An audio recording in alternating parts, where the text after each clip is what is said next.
中山嘅價格你就可以買到珠海啦。嗱，今年買樓咧就真係筍到冇朋友。你睇下呢個屋苑，全部咧都係小高層嘅設計嚇。咁我哋每一層樓下咧都有自己嘅飯會所啦、圖書館、兒童樂園，甚至 KTV 都有埋俾你。喺呢個位置咧，翻到去港珠澳大橋20分鐘嘅時間嘅啫。旁邊咧就有我哋現時珠海最大嘅 shopping mall 萬達廣場啦，同埋嘉禾城都係步行就可以到達嘅。而家講緊咧首期就4萬幾蚊嘅啫，月供3000幾蚊，真正做到拎包入住嚇，即係話帶埋裝修、帶埋家私俾你嘅。即刻上去睇下咩料。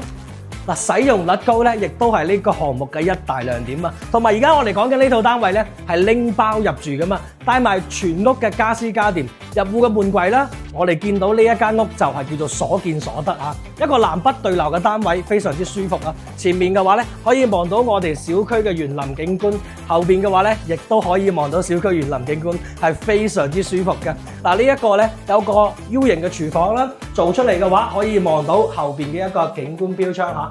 亦都出到嚟嘅話，係我哋嘅飯廳嚟嘅，非常之舒服嚇。如果喺珠海退休呢一種，絕對係你頂配嘅生活啦。我哋所見到嘅梳化啦、電視啦、電視櫃、空調呢啲全部都係送埋俾你嘅。呢邊咧家父標準啦，洗手間可以睇埋另外2間房嘅話咧，我哋見到嘅床都係送埋俾你嘅，仲有衣櫃都係做好埋嘅啦。入到嚟咧，好誇張咁講下，呢一個係送埋呢個枕頭都送埋俾你啊！嗱，呢度咧3邊嘅落床位、飄台咧，望到園林景觀啊！呢一個係主人房嚟嘅，尺度非常之闊落啊！而家講緊咧，首付5萬零蚊，月供3000幾蚊，你就可以搞掂啦！有興趣嘅朋友，下方留言，我發多啲資料俾你。